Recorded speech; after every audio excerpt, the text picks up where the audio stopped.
Aloha and welcome to the 2017 early signing class for University of Hawai'i Rainbow Warrior Football. I'm Scott Robbs from Spectrum Sports, along with the head man of the Rainbow Warrior Football program, Nick Rolovich. And Coach, congratulations, 14 new members of the Ohana. Yeah, it was early morning, but we got it done, and credit to all the assistant coaches, Jason Severco. These guys put in a lot of work and developed some good relationships, especially locally. I think last year with us not signing a local kid, I think Stutz took it personally from that minute.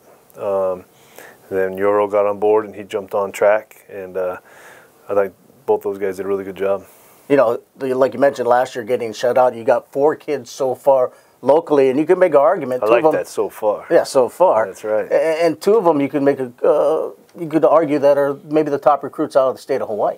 Oh, I think well, 3 of them that we got were high school players this year, and all were productive. Obviously, Shevin, you know, had a great year at quarterback, and you know, Jonah Welch, kind of a late surprise, was obviously a great pass rusher, defender for his high school. So this is a good kind of bounce back for us in the local market. Yeah, Shevin Cordero's a guy that never wavered. He committed to you early, and he stayed true to his commitment. And it's a real foundation for you to build back up that pipeline of quarterbacks from St. Louis. Well, I don't know if I should even say this, but I was here when we didn't offer Marcus before his senior year, and Oregon did. And by that time, it was too late for us to get him. It was, hey, let's see how he plays in the game, blah, blah, blah. But you gotta take, you know I can't say their names, but there's some coaches on this island who really know what they're talking about. And when you hear them say, hey, this kid's going to be something, and we liked him in camp, I think, you know, I learned from that lesson. I said we can't let that happen again. So excited for him and Musa to come in and compete. You know, we want to see what these young guys can do. Talking about Jeremy Musa, 6'3" out of Corona, California. Another guy that committed to you early. Yeah. I mean, you look at he and Shevin. Future looks pretty bright at the star power position. Right. They're not only great players, but they're really good people that I think the fans will really take to. All right, let's talk about the class, the breakdown. When you guys sat down in your war room, what were you looking to go after mostly? I mean, position-wise, what areas? We wanted to be able to get after the quarterback a little bit more this year. Defensive end, pass rushers, really athletes that you can get on the field to cause havoc. And I think we did that. We did an excellent job of that. Got, you know, D linemen that are tough, that play hard, that love the game of football. Those qualities, those characteristics were elevated in this year's recruiting. You know, it's not just how many stars you have, what your film looked like, how much do you love playing football. And I think they'll bring, you know, that attitude into our locker room, and that'll pair up with the guys we have with that mindset. I noticed you have a lot of kids out of the Southern California area, Los Angeles. Was that one of the markets that you guys went hard at, or just happened to work out that way? I think our guys just go hard in their areas, and if it's not about how many guys you sign, you know, if say you sign 4 guys and I don't sign any, but if I help you when those guys are on visits, or I communicate with those guys also, it's not like this separate world. It takes everybody to develop those relationships, and you don't know who a guy's going to connect with, and that's why it takes everybody. What's the one thing or one of the few things when you're in a home and you're trying to close a deal with a player that he asks you about the University of Hawaii? What are some of the things they want? Well, you got to find out what their academic interest is. I think educating them on the quality education of UH. I think we get a bad rap. Just people, you're in Hawaii. Is there really a college there? This is a world-class research facility, and you know, you go by the rankings. We're ranked higher than a lot of the schools in the Mountain West, and people don't know that. So, as an alumni, I take a lot of pleasure in kind of educating them on that fact. You went also the junior college route. Got some guys that are a little bit more mature. What was the balance there you were looking for? Well, I like JC guys because JC is hard. JC is very hard to get through. And I think those guys, for the most part, have a real desire to prove people wrong. They play with an edge. They have a chip on their shoulder that nobody believed in them, or however they got to JC. You know, their adjustment into a real university locker room, and you know, because the fans, the media, all that stuff is going to be a part of their life now. But I think they bring a hunger that I'm excited to see how that kind of shoots through our locker room. You know, I looked at the breakdown and 5 defensive linemen. The thing that really stood out to me, the size. You've got some big guys coming into the program. Well, you know, Blessman, who was supposed to be in our last class, you know, he ended up having an injury late, and we stayed with him and said, hey, you know, let's get it worked on. Let's get you healthy. This may help you in the long run. Appreciate him, his family, and him really understanding and trusting us that that was the way to go. So it's really good to get him. You know, he's going to be a mid-year enrollee. And we got a bunch of guys who are going to be mid-year enrollees, so it'll make spring practice a little more competitive. Can you talk at all about some of the freshmen that may be coming to Manoa early? Because that Musa, seems to be more of a trend nowadays. Jeremy Musa will enroll early, so we'll have him in here for spring ball. I don't think any other freshmen. Keen will get here for spring ball.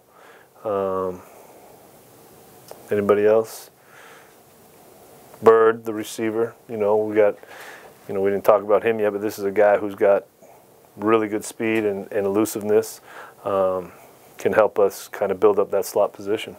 Is there 1 or 2 guys you can tell us about that when you met them you automatically had that connection? Because once in a while you'll have just that automatic connection, the two of you, and you know that this is the right fit for you as well as for him. Well, there's a guy, Cory Beth Lee, who committed to us early, who you get around him and you just can't help but smile. He's a happy guy. He loves football. He's got a lot of physicality to his game, but off the field, I thought, you know, especially at Hawaii, will that guy fit in Hawaii?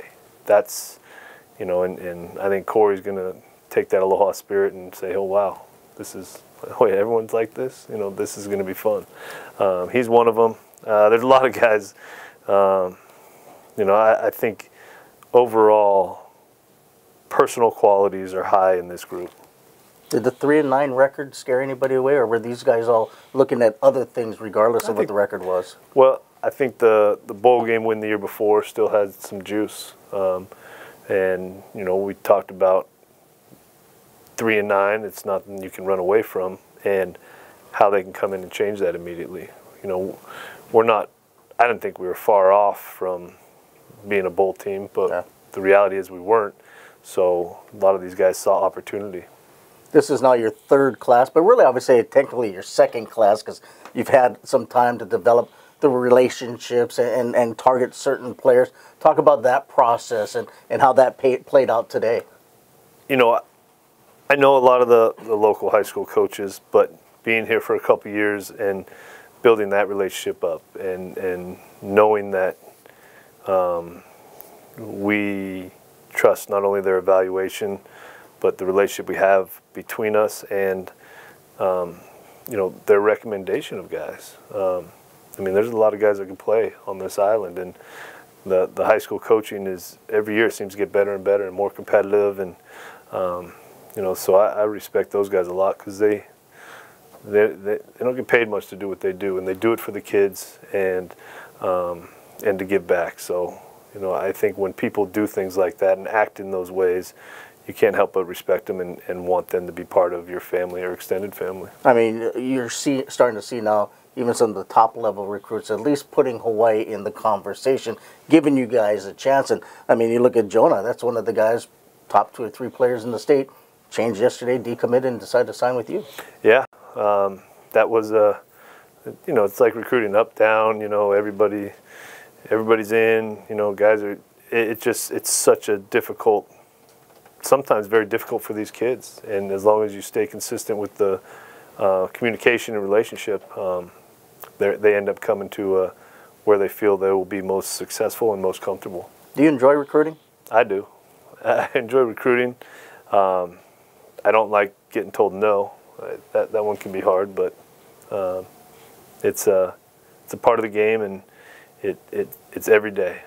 It's every day, do something on social media or text message to stay in contact with these kids. Okay, you have 14 letters faxed today. How many total scholarships do you have? How many more kids are you looking to add in February? Well, probably 10 more. Probably 10 more. You know, I have a hunch we may get 1 or 2 more this afternoon, but you know, we'll concentrate on O-linemen in February. I think there's some JC guys that we really liked that we're going to get out here on trips in January, and then really a good assessment of the overall landscape of who's still available. What's the best available player? I'm interested to see, you know, you combine the early signing with the 25 max signing deal that just came in. You know, I think there's going to be some pretty good players left over that people can't sign. You mentioned the O-line. Are some of these kids waiting to find out who the O-line coach is going to be? I think that's a little bit of it. I don't think it's a deal breaker, but I think it's always important to kind of know who's going to be, you're going to be spending most of your time with.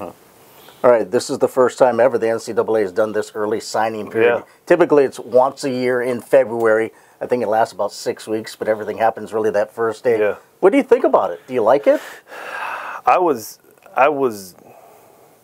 down on it a little bit early because I wasn't sure what the negative effects would be. I feel bad for kids that, not necessarily in Hawaii because we play our high school games earlier, but there's kids on the mainland who go to state championship games that don't get a chance to visit places, don't really get a full recruitment in the fall.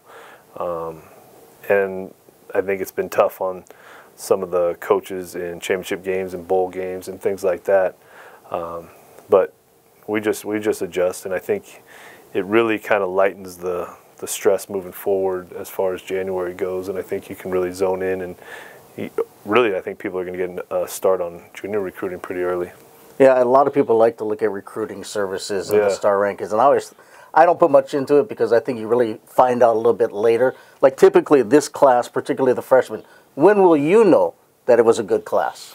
I don't like to judge them too early. I've done that before. You know, one good example is Cade Greeley. You know, his first day, I'm like, oh man, Cade's going to take a while. You know, and then all of a sudden he starts making great catches every practice, and then he's making great catches in games. So I kind of take a step back and let them kind of develop, and everyone's going to develop at a different pace. You know, and when are they going to contribute? When's their opportunity going to come?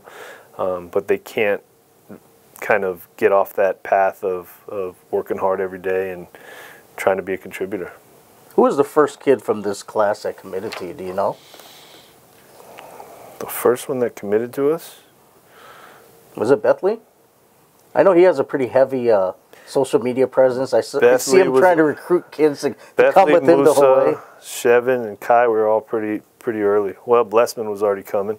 It's good to get Kamuela Borden back in the program, who just got off his mission, you know, who, when I was recruiting for Nevada, I went to Iolani, and, you know, I was on the other side. I was like, hey, do you want to stay home? You want to go away? And he said, no, I'm staying home. Really? So I'll never forget when he told me that. So, you know, at least I know he has that pride for this place in this state. So I think that'll pay dividends in the locker room also. He's listed as an athlete, 6'4", so he's got good size.